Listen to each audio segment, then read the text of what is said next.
clinical psychologist. I am a Christian counselor. And so the information that I'm sharing today is about depression. And I know a lot of times we as church members, we don't get the opportunity to share our thoughts and our ideas, with others. But this is a good opportunity that we can do that today. So now, again, I'm not diagnosing anybody. I'm just giving you information that, as my topic say, depression, knowledge is power. So when you got knowledge, then you're powerful to use that knowledge to whatever extent that you want to. So depression is common, but serious mood disorder. And there are different types of depression. You can Google and you can find out they got slew of different, but you have to be clinically diagnosed with it. So in other words, you can't go and say, oh, I have a mood disorder. You have to be clinically diagnosed, and Dr. Jennifer can tell you that's true. So we have major depression, we have major depressive disorder, and then we have clinical depression. Now, depression can cause severe symptoms that affect how people feel, think, and how they handle daily activities such as sleeping, eating, and working. So some facts about depression is that to be diagnosed with depression, the symptoms must be present for at least 2 weeks. So it's not, sometimes people say, well, I feel depressed. Yes, you can feel depressed, but there are some guidelines that the doctor go by to determine whether you actually been diagnosed with some type of depression. Another fact is that depression can affect people of all ages, races, ethnicity, and gender. So in other words, it doesn't affect just poor people, doesn't just affect rich people, doesn't just affect black people. It affects any color, any race, any ethnicity. And then also depression is one of the most common mental disorders in the United States. So in other words, a lot of times people are not even diagnosed. They walk around depressed. They walk around, and you've heard of people that committed suicide. One example that really took a toll on me was she was a lawyer here in North Carolina. Then she became Miss North Carolina, and then she became Miss America, and then she jumped out of the window. So what happened? Along the way, something happened, and she was not able to get what she needed. So her only way out was suicide. And so that kind of took a toll, and I was like, this beautiful young lady accomplished all these things, and then at the end felt like life wasn't worth living. I've been there. I'm a living witness. And so when I say depression, and you can see it, you can hear it, and you can watch people get in that mode. So as the knowledge is being given to you, pay attention, listen, see around you, and then and pay attention to some of the signs and symptoms that I'm going to give you so that you can help someone else that might need that help, and you might yourself may need it. Now, as I said, the different types of depression. Major depression is the symptoms of depressed mood, the loss of interest, most of the time for at least, as we said, 2 weeks. Persistent depression, this is genetic, environmental, or psychological. Something happened, a traumatic experience happened to you, your environment, something caused you to have a depression, and this can last up to 2 years.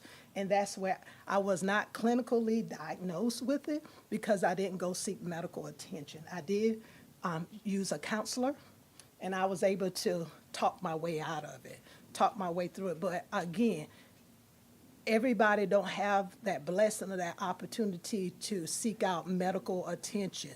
So as I tell you tips, these are some of the things that you can do.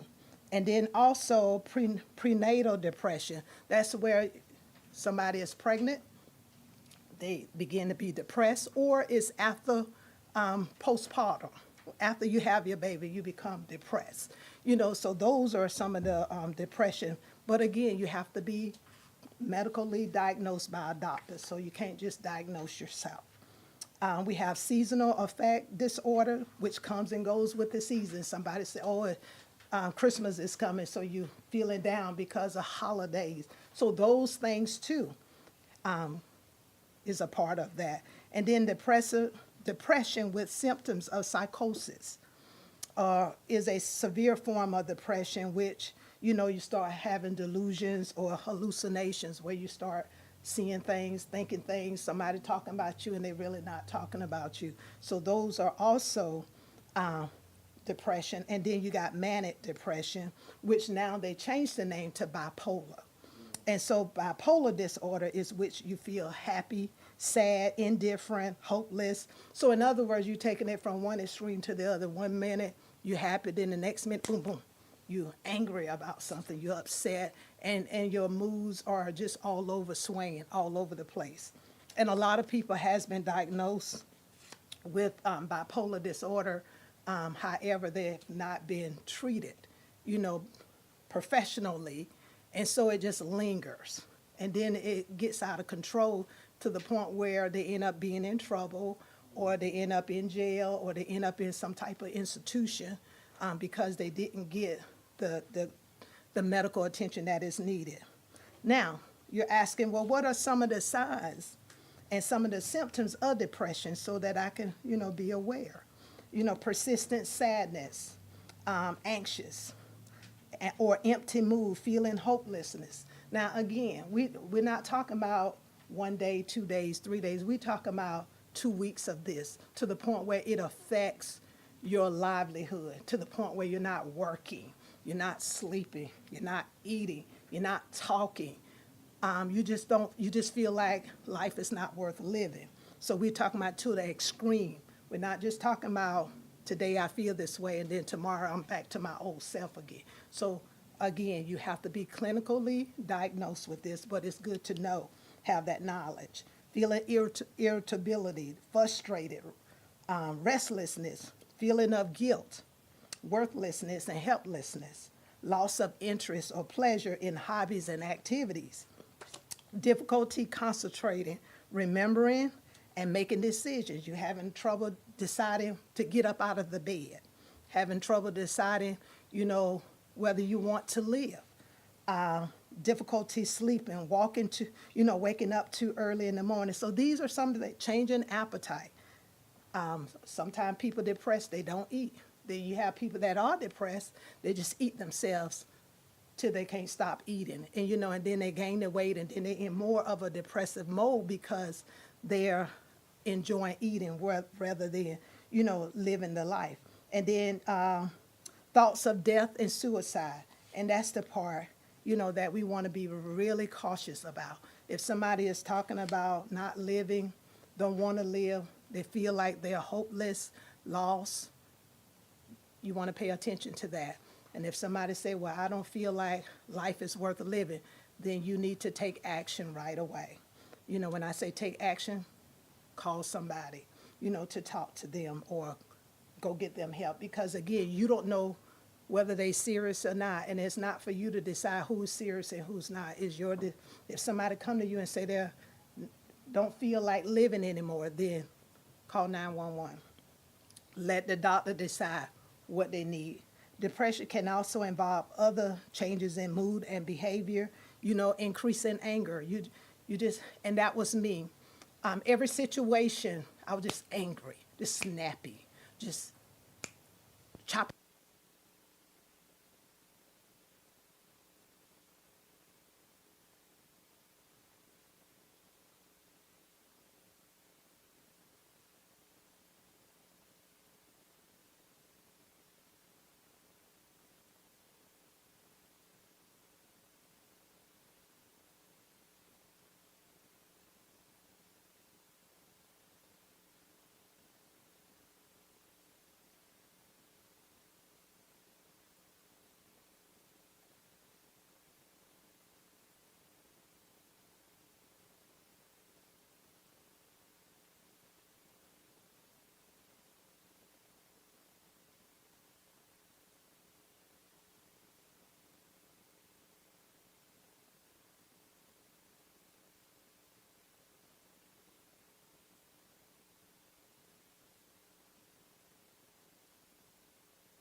to the point where you don't care about it. And then isolating yourself, in other words, withdrawing yourself from your loved ones, that people that know you and say, hey, something wrong here. But then you isolate yourself because you don't want that person to call you out and say, hey, something wrong. What's wrong? Can I help you? And so the types of treatment, again, psychotherapy, which is counseling. You want to make sure that you seek that out. There's nothing wrong with that. When I was growing up, people that we knew that went to counseling, we felt like something was wrong with them, so we would look at it. But there's nothing wrong with going to counseling. Medication is another, you could do the combination of two. But again, the doctor has to diagnose you, not somebody else and not you yourself. You make sure you seek out clinical. Depression carry high risk of suicide. What are some of the warning signs? Here again, the warning signs of somebody that might have suicidal thoughts is a sudden switch in sadness. So in other words, they've been sad and all of a sudden they're happy. That was me. I got into the point where I was so sad I started being happy. I went visiting all people that I never visited before because I was to that point I was just saying, you know what? Maybe it's time for me to shut my eyes. So I started visiting my old school, went visiting high schoolers and, just going to school and showing my kids, hey, this is where your mom went to middle school. This is where your mom went to elementary school. And then always talking and thinking about death. Because I said, if I die, then my kids can get the insurance money, and then they don't have to suffer for money anymore. That was my thought. But guess what? By thinking that, by having the Holy Ghost on the inside, the Lord let me know, say, hey, if you do that, you're not going to heaven with me. You're going to hell. So I had to rethink that and say, no, Lord, I don't want to go to hell. So I erased that notion. But again, I sought medical attention where I went to a counselor and we talked about it. I'm not ashamed to say where I was and where I'm at now. And that's the reason why when you see me dance, I dance because I know where God brought me from. And that's why when you see people testify, sometimes it's because they have to get out what's in them. And then it helps the other person that may be listening saying, if God can do it for that person, then he can do it for me. And then taking risks that could cause death. So in other words, I used to say, hey, if I hit that tree, then it's all over. So in other words, you're thinking ways to kill yourself where you don't have to give an account for what you're thinking of doing. And so, but again, if you're thinking that and you are a saved individual, then you killed yourself and then you committed suicide. So in other words, you don't have a chance to say, Lord, forgive me for what I've done because you automatically took your life. So you don't have that chance to think about whether God will forgive you or not. So don't take that chance. All right, and then when should you seek help? If the symptoms are causing problems with your relationship, work, school, family, and there isn't a solution. So in other words, again, when you feel like things are getting out of hand, seek help. If you are thinking of talking about harming yourself, go get help. And attempting it, suicide, go get help. So my tips are, the last thing that I want to say is tips with dealing with depression. The first thing I always say, seek medical attention. Talk to someone you trust. And when I say talk to someone you trust, in other words, what I'm saying is you can talk to your pastor, you can talk to members that a counselor, you can talk to your doctor. Please talk to your doctor because they ask questions now. They ask you, how was your day? How you feeling? Do you have these kind of thoughts? And be honest. So when I say find somebody that you can talk to that you trust, because if you're not going to tell them the full story, then don't do it. Don't talk. That means you don't trust it because you're cutting corners. So until you're ready to be honest with self, then when you're ready to be honest, then you can go find you somebody to talk to, because then you're going to be honest with that person. Because again, if you're feeling the way you're feeling, it's a reason. So you have to be honest to say, I need help and I want somebody that I can talk to help me. And I'm going to tell you, the prayer line is the beginning of help. Because when you go to the prayer line and you're asking God to help you to figure it all out, I don't care if you go, I've been to that prayer line. I don't know how many, every time prayer, they called, I was up there because I needed it. Because where I was and what I was doing and what I was thinking, it was out of character. So until you get what you need, you stay at that prayer line until you get what you need. And then once you get what you need, then you can walk out of here and go find what you need, as in whether it's a counselor, whether it's, again, talk to somebody, exercise. It gets your mind off of what you're thinking. I walked my way for 4.5 years at a chair park, talking to God, talking to them trees, talking to birds. Whoever will listen to me, I talk to them. And the reason being is because I needed an outlet. And I say this, and I'm going to say it with passion. We can hold a lot of stuff in you, but until you talk it out, it's going to stay there and it's going to eat like a canker sore. So you have to talk to somebody.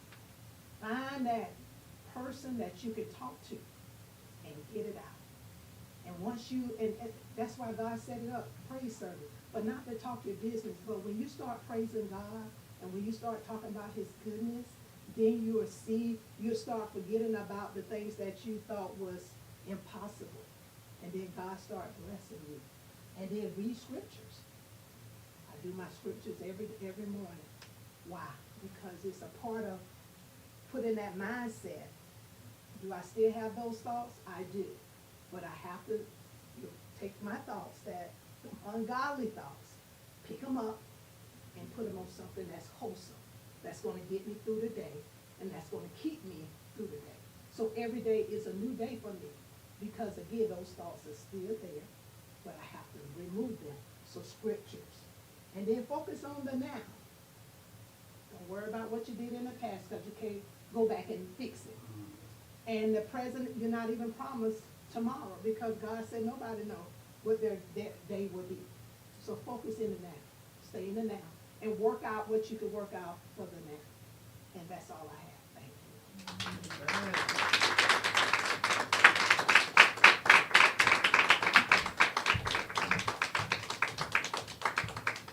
you. Give the Lord another praise.